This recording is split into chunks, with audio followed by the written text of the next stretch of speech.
नमस्कार, सत श्री अकाल, आदाब। मेरा नाम मनदीप पुनिया है। आज हम शैलजा जी के साथ हैं और शैलजा जी फाइनली अब ग्राउंड में दिख रही हैं। बहुत सारी चुगलियों के ऊपर, जो राजनीतिक चुगलियां होती है, उनके ऊपर उन्होंने ब्रेक लगा दिया है। और सब कह रहे थे कि पहले बात चली कि जो 25 तारीख को नरेंद्र मोदी आएंगे, वहाँ उसमें शैलजा जी बीजेपी में शामिल हो जाएंगी। सबसे पहले तो उन्होंने इसी चुगली के ऊपर रोक लगाई। और राजनीति में जो चुगलियाँ होती हैं और जिनको पॉलिटिकल गॉसिप्स कहते हैं हम, वो बहुत अलग किस्म से प्रोपोगेट की जाती हैं। कई बार आपके जो इंटरनल पार्टी के लोग होते हैं, बड़े लोग होते हैं, वो भी कर रहे होते हैं। और कई बार जो सामने वाली विपक्षी पार्टी है, वो भी उन चुगलियों को हवा दे रही होती है, क्योंकि नैरेटिव के स्तर पर उनका फायदा हो रहा होता है। शैलजा जी, जब आप चुप थी, या फिर ये कहें कि अपने लोगों के लिए संघर्ष कर रही थी, उस समय आपकी चुप्पी की फसल दो लोग लेने की तैयारी कर रहे थे। आपकी पार्टी में जो बड़े नेता हैं वो भी लेने की तैयारी कर रहे थे, और बीजेपी तो कर ही रही थी। तो पहले तो बीजेपी से शुरुआत करते हैं। बीजेपी से ओपन मंचिस से, जो ओपन स्टेज थे, वहाँ से भी ऑफर, और मेरे हिसाब से फ़ोन तो आए ही होंगे आपको। और दूसरा, जो एक आईटी सेल है जो बड़े नेताओं की, कांग्रेस के बड़े नेताओं की, वो भी मैं देख रहा था व्हाट्सएप ग्रुपों में मेहनत कर रही थी, और ट्विटर पे आपको कि बीजेपी में गई, ये भी गई, देखो इनकी कोई आधार नहीं है, कोई रीड नहीं है, इस किस्म की बात हुई। तो दो लोग आपसे आपकी चुप्पी की फसल लेने की कोशिश कर रहे थे, और आप आई, और वो दोनों के जो फसल काट तो ली होगी मेरे हिसाब से, पर छोड़ के भागना पड़ा। क्या कहेंगे इस पर? तो देखो, इस तरह के दोस्त तो हर जगह होते हैं ना, पार्टी में भी होते हैं, बाहर भी होते हैं, तो कोई दिक्कत नहीं है। शैलजा को पता है, और शैलजा के साथ जो जुड़े लोग हैं उनको सबको मालूम है कि शैलजा क्या है, तो इसलिए कोई फर्क नहीं पड़ा। तो ये आइडियोलॉजिकल था, या फिर ये सिर्फ एक, जैसे कल्ट पॉलिटिक्स बहुत होती है कि शैलजा एक कल्ट फिगर है, बस उसी के इर्द गिर्द चीज़ें घूमे, और वही तो अब दिखा रही हैं कि मैं बहुत मजबूत हूँ? या फिर ये आइडियोलॉजिकल है कि आप कांग्रेस की जो आइडियोलॉजी है सेकुलरिज्म की हो, या फिर जिस किस्म से चीज़ें अब मूव कर रही हैं उसमें आप यकीन करती हैं? ये एक सच्चाई है कि शैलजा, आपकी शायद अभी उतनी उम्र नहीं हुई है, मेरा परिवार और मैं, मेरे पिताजी से पहले, हम स्ट्रगल करके, राजनीति में वैसे सबके लिए ही होता है, देखो शैलजा नहीं, लेकिन कुछ वर्गों के लिए कुछ ज़्यादा हो जाता है, लेकिन कमिटमेंट है जो वो एक अपने अंदर की होती है। तो कमिटमेंट मेरे परिवार की, मेरे फादर की, मेरी कांग्रेस पार्टी के प्रति रही है, और वो कमिटमेंट है, वो हमारे अंदर है। उसका दिखाना या दिखावा या कुछ, या cult and all, I don't think इसका कुछ उससे लेना देना है। ये मीडिया में आप जैसे लोग इन चीज़ों को, या कोई और जो भी, क्योंकि आजकल सोशल मीडिया का काफ़ी ज़माना आ गया है, तो हर तरह की बातें चल जाती हैं। लेकिन जो मेरी कमिटमेंट है, that is my personal commitment, it has got nothing to do with any. Personal भी है, लेकिन आइडियाज़ के ऊपर ही राजनीति होती है, तो क्या आइडियोलॉजिकल आप उतना स्ट्रॉन्ग अपने आप को? आइडियोलॉजिकली कांग्रेस पार्टी की आइडियोलॉजी जो है वो हमारे अंदर है। तो इट्स नॉट कि मैं ढूंढ के, और राजनीति उसी में पैदा हुई हूँ, तो वही मेरी आइडियोलॉजी है, वही मेरी साइकी में है, वही मेरे दिमाग में, वही मेरे दिल में है। ये बात तो है कि जब भी कोशिश होती है आपको आइसोलेट करने की, आप और ज़्यादा मजबूत बनकर उभरती हैं, और उन सिर्फ भगवान की, आप जैसे लोगों की देन है, मैं तो क्या हूँ। तो जो ये मजबूती है, और खासकर अब तो इतनी मजबूती है कि आप हंस भी दे रही हैं किसी बात के ऊपर, उस पर भी बहुत सारे लोग असहज हो जा रहे हैं। आपकी जो आपका बयान है वो तो बहुत बड़ी चीज़ है। लेकिन जब टिकट वितरण हो रहा था, उस समय पे हम देख रहे थे कि कहीं ना कहीं आपको एक पूरे, आपके एक हिसाब से कहें कि पूरा रणनीतिक तौर पे जो इंटरनल पार्टी पॉलिटिक्स होती है, उसमें आपको आइसोलेट किया गया। बिल्कुल। आपके लोगों को जगह नहीं दी गई। बिल्कुल। और वो स्ट्रेटेजिक हुआ, उसमें पूरी घेराबंदी हुई। बिल्कुल। तो उस समय आपको नहीं लगता कि आपको बहुत सारे थोड़ा उस टाइम पे और थोड़ा मजबूती से लड़ना चाहिए था? मेरे को लगा कि उस समय आप बहुत ऐसे पार्टी डिसिप्लिन के चक्कर में आप बहुत ऐसे हो सकती है, मुखी बिची रह रही। कुछ हद तक आपकी बात सही हो सकती है, क्योंकि जहाँ पे आपका जिस स्कूल से हम निकले हैं पार्टी के, तो ये चीज़ हमारे अंदर है, अंदर है। तो मैं एक तरह की राजनीति की है, और एक तरह की राजनीति करती हूँ। किसी के पीठ में छुरा घोंपना या ये कुछ करना, ऐसी इस तरह की जो बातें जो आप इंडिकेट कर रहे हैं वो मेरे से नहीं सीधा है। हम लोगों के लिए, अपने लोगों के लिए लड़ते हैं और कभी सफल होते हैं, कभी नहीं हो पाते। चलो मैं आपको लोकसभा इलेक्शन के ऊपर ले चलता हूँ। लोकसभा इलेक्शन में एमपी के चुनाव आप भी लड़ रहे थे और रोहतक से दीपेंद्र हुड्डा भी लड़ रहे थे। वो आपका भी कहीं ना कहीं एक जो पॉलिटिक्स को लेकर जो चीज़ें थी उस टाइम पे जो आप बोल रहे थे वो भी हम सुन रहे थे। आपका ज़्यादातर आइडियोलॉजिकल था, कॉन्स्टिट्यूशन बचाने की लड़ाई था और ये सारा मामला था। दीपेंद्र हुड्डा उस टाइम पे कह रहे थे कि ये तो दिल्ली के रास्ते चंडीगढ़ की लड़ाई है, उन्होंने उसी टाइम पे शुरू कर दिया था। और जब विधानसभा, मैं आ रहा हूँ, जब विधानसभा चुनाव आए तो उस समय दीपक बाबरिया कहते हैं कि हम एमपीज को विधानसभा में आगे नहीं आने देंगे और आपको चुनाव लड़ने नहीं दिया गया। मैं दीपक बाबरिया पे कोई टिप्पणी नहीं करूँगी। पार्टी डिसिप्लिन और अब मैं करना ही नहीं चाहती। अच्छा, आपको क्या लगता है कि जो दिल्ली का जो हाईकमान है और जो लोग लगे हुए थे उनको धोखा दिया गया, बेवकूफ़ बनाया गया अलग अलग सीढ़ियों पे? क्या लगता है इस तरह की लैंग्वेज, चलो बेवकूफ़ या कुछ उस तरह की बात क्यों करें हम। हाँ, लेकिन कुछ चीज़ों में अंधेरे में रखा गया। अंधेरे में रखा गया, आप ये मानती हैं? विधानसभा चुनाव चल रहे हैं अभी, जिस दिन नामांकन नॉमिनेशन हो रहे थे उसके तुरंत, क्योंकि टिकट 72 ये कहा जा रहा है, मीडिया में भी रिपोर्ट हुआ कि वो भूपेंद्र हुड्डा के गुट को मिले और उसके बाद बहुत सारे स्टेटमेंट आए जो कि हमने भी देखे और जब हम सुन रहे थे तो हमारे भी मतलब ऐसा था कि हम भी ऐसा जो रहे थे और हमें लगा कि ये शायद आप तक ना पहुँचे। बहुत बहुत वाहियात थे वो, लेकिन सोशल मीडिया का ज़माना है, वो समाज में सारे में फैले। आपको लगता है कि जिस समाज को हिम्मत मिली थी कॉन्स्टिट्यूशन से या फिर जो अलग अलग पॉलिटिकल धड़े दायरे रहे उन लोगों ने जो अपनी जगह बनाई स्पेस, जैसे आपके फादर भी थे लड़के, उस जगह को क्लेम किया, मतलब उनको तो बैठने गली से सीधे गुजरने की भी इजाज़त नहीं थी, उस पे लड़ाई करके उस जगह उस राजनीति में आए थे। आपको नहीं लगा कि उस राजनीति को, उस जो स्पेस क्लेम किया है या जो मान सम्मान हासिल किया है कॉन्स्टिट्यूशन बाबा साहब अम्बेडकर के बदौलत, उसके ऊपर ठेस पहुंची? बिल्कुल ठेस पहुंची, लेकिन फिर भी मुझे मैं ये भी कह सकती हूँ कि व्यक्तिगत रूप से मुझे भी 40 साल के करीब हो गए हैं राजनीति में। क्या कारण है कि ऐसी एनवायरनमेंट बनी, क्यों हुआ ये ऐसा, या किसी ने शरारत की या क्या हुआ, वो चीज़ है। लेकिन 40 साल में मैंने भी कभी ऐसा नहीं देखा, कभी नहीं देखा, क्योंकि जैसा मैंने कहा मुझे तो 36 बिरादरी का प्यार मिला है। एक वर्ग से मैं हूँ, ये मैं बार बार कहती हूँ, जिस पर मुझे गर्व है, लेकिन मुझे प्यार और आशीर्वाद 36 बिरादरी का और सहयोग 36 बिरादरी का मिला है। और मुझे ये भी लगता है, फील होता है, और ये सच्चाई है कि जितनी आहत मैं हुई हूँ या मेरा वर्ग हुआ है या जो मतलब, सोशल जस्टिस को पसंद करने वाले लोग हैं, हाँ, मतलब एससी वर्ग को जो हुआ है, उतना ही जो राइट थिंकिंग लोग हैं किसी भी समुदाय के, उनको भी हुआ। तो आपको लगता है कि अच्छा, इस सारे के बाद एक पूरी मैसेजिंग भी चली और उस मैसेजिंग में कहीं ना कहीं कोई अपने आप को बड़ा चौधरी दिखा रहा था, लेकिन जो एम्पैथी होनी चाहिए थी, आपको लगता है कि वो मिसिंग रही आपके विद इन पार्टी? उन लोगों की सोच है, कब किसको हु शुड स्पीक अप, ये तो उनकी सोच है। अच्छा, लेकिन शैलजा का जो रेजिस्टेंस आना चाहिए था इस पूरे घटनाक्रम पे, क्योंकि कई लोग बोल रहे हैं कि ये हरियाणा की राजनीति में दोबारा से जो एक हिसाब से सामंतवादी जो प्रतिक्रियाएं हैं वैसा हो रहा है। कई लोग कह रहे हैं कि कोठियों की गुलामी का दौर भी शुरू हो सकता है। ऐसे कह रहे हैं कि कांग्रेस जो कि एक इंटरनल डेमोक्रेसी को बहुत दिखाती है और ये प्रूव भी किया नेशनल प्रेसिडेंट चुन के खड़गे जी को, वो अब एक परिवार के हद में सिमटती जा रही है। तो उसके खिलाफ शैलजा का कोई रेजिस्टेंस क्यों नहीं आया? मतलब जो हरियाणा की राजनीति का सामंतीकरण हो रहा है और जो कोठियों की गुलामी वाली जो चीज़ आ रही है, उसमें शैलजा का आइडियोलॉजिकल या फिर एक विद इन पार्टी लाइन एक रेजिस्टेंस आना चाहिए था, वो क्यों नहीं आया? ऐसा है, कुछ चीज़ें होती हैं जो विद इन पार्टी होती हैं और जो बाहर, क्योंकि मैं थोड़ी सी पार्टी में ओल्ड फैशन्ड हूँ, पुराने, जैसे मैंने कहा पार्टी के डिसिप्लिन स्कूल से मैं हूँ, तो कुछ चीज़ें हैं जो पार्टी की इंटरनल मैटर है, कुछ हैं बाहर के संघर्ष। तो ये दोनों चीज़ों का हमको देखना पड़ता है, कब, कहाँ, क्या, कैसे।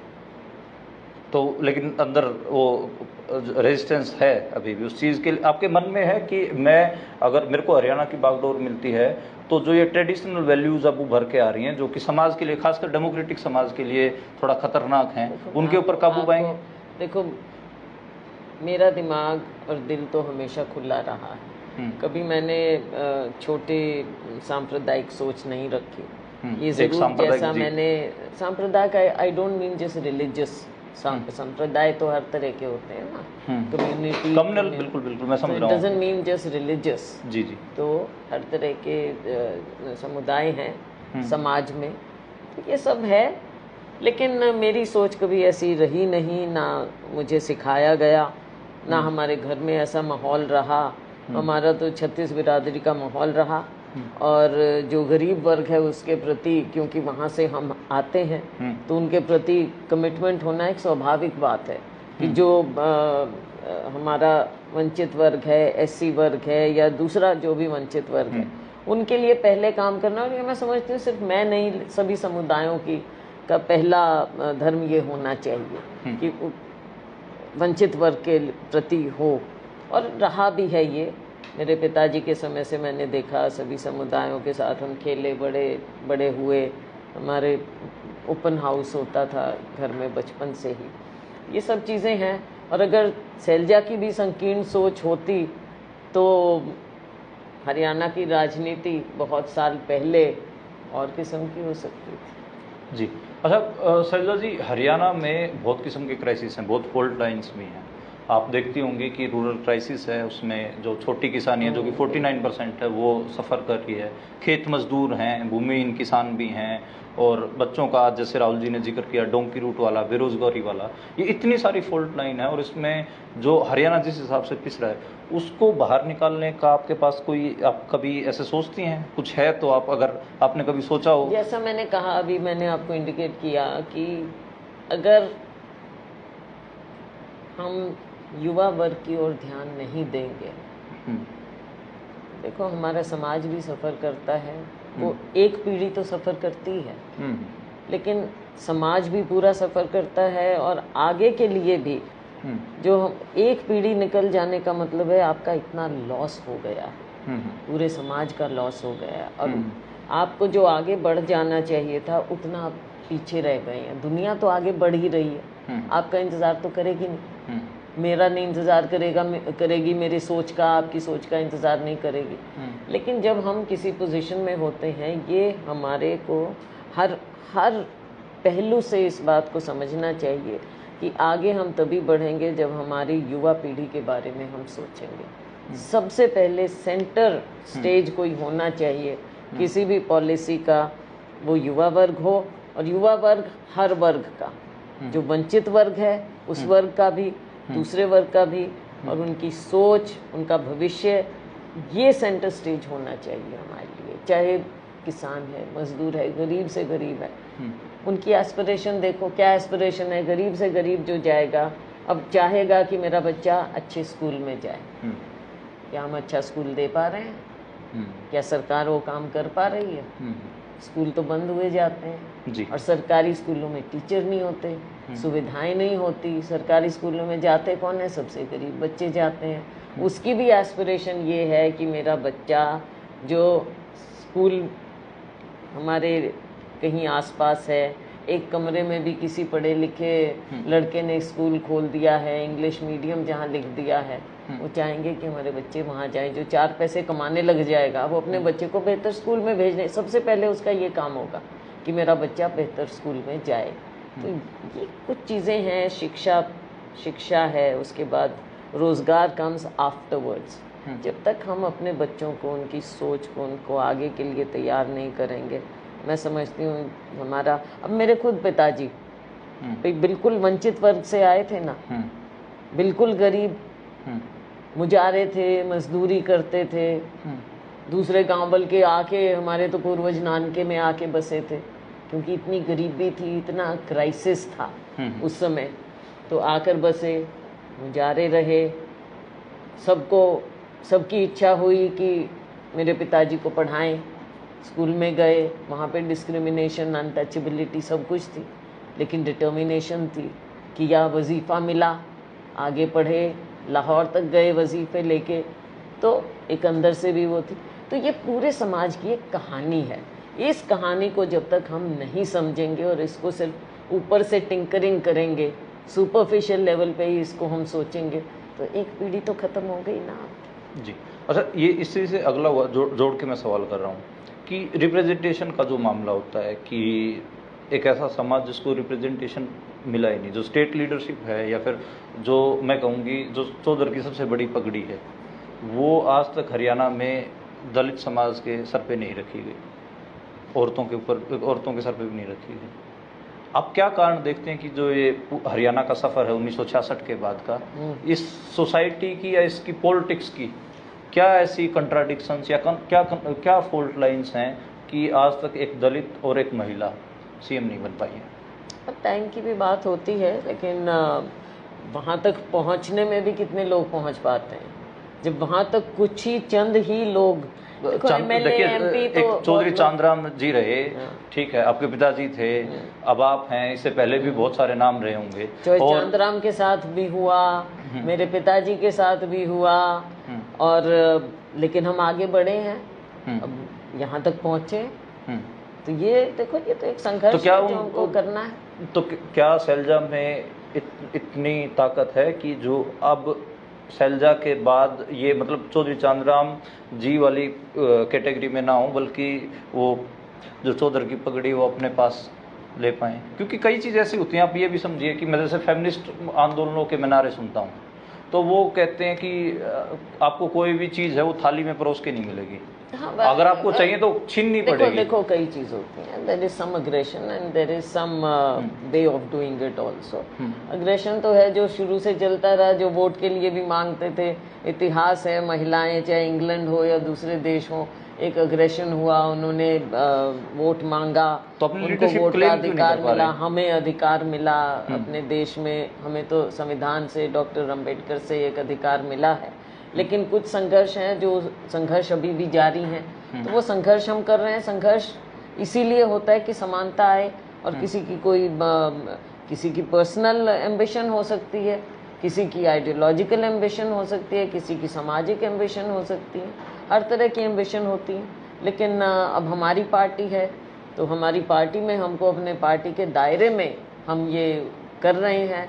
जैसे मायावती जी हैं या और नेता हैं, चंद्रशेखर नए हैं, साउथ में भी रहे हैं, तो इनका एक अलग रास्ता है, हमारा अलग हरियाणवी सोसाइटी। देखो, वो जो मैं इसको इंडिविजुअल नहीं कह रहा कि ये सपना सिर्फ शैलजा देख रही है, हरियाणवी सोसाइटी में क्या पता वो सपना एक लार्जर सोसाइटी देख रही हो, जो वंचित वर्ग वो पूरा ही देख रहा हो।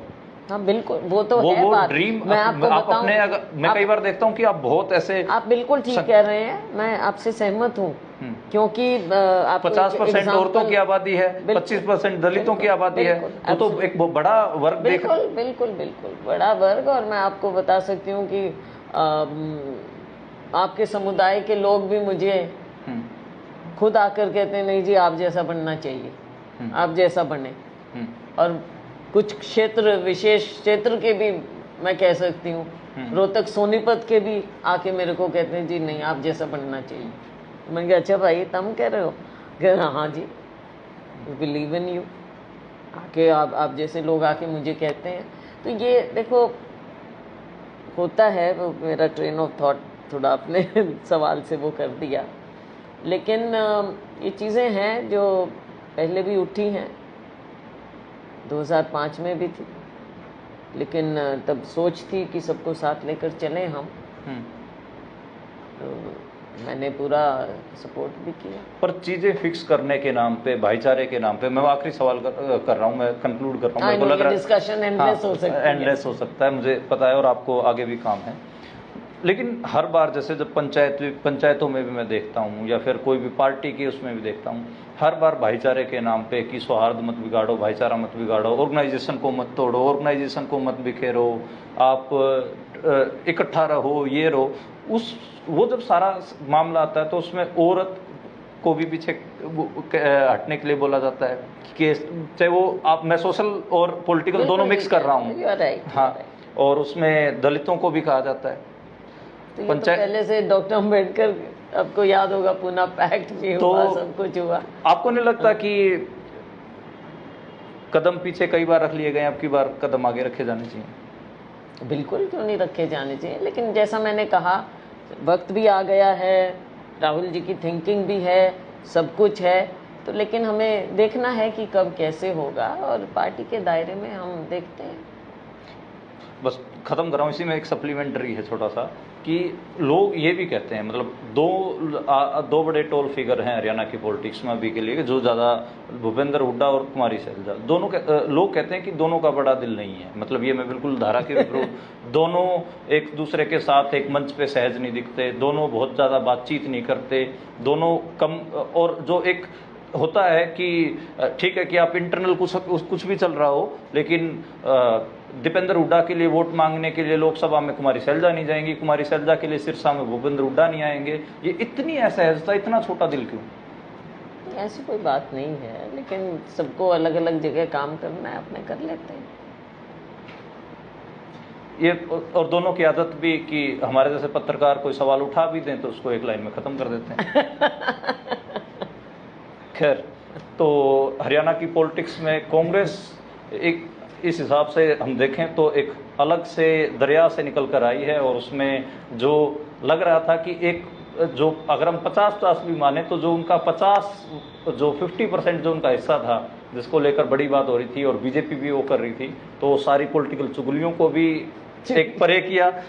गोसिप, अब हम हिंदी के पत्रकार हैं तो गोसिप को हम चुगलियां ही बनाते हैं, तो एक हिसाब से उन सारी चुगलियों को भी ध्वस्त किया, और अब सैलजा जी दोबारा से दिख रही हैं, तो कहीं ना कहीं कांग्रेस में दोबारा से जाना ही है। और जो एक समीकरण चल रहा था कि कुमारी सैलजा नहीं आएंगी तो जो कांग्रेस का हाल छत्तीसगढ़ जैसा ना हो जाए, ऐसे नैरेटिव्स पे भी ब्रेक लगी है। और आज राहुल गांधी 2 रैली आयोजित करके गए हैं, 2 रैलियों को संबोधित करके गए हैं, और उसके बाद कांग्रेस का चुनाव दोबारा से खड़ा हुआ दिख रहा है।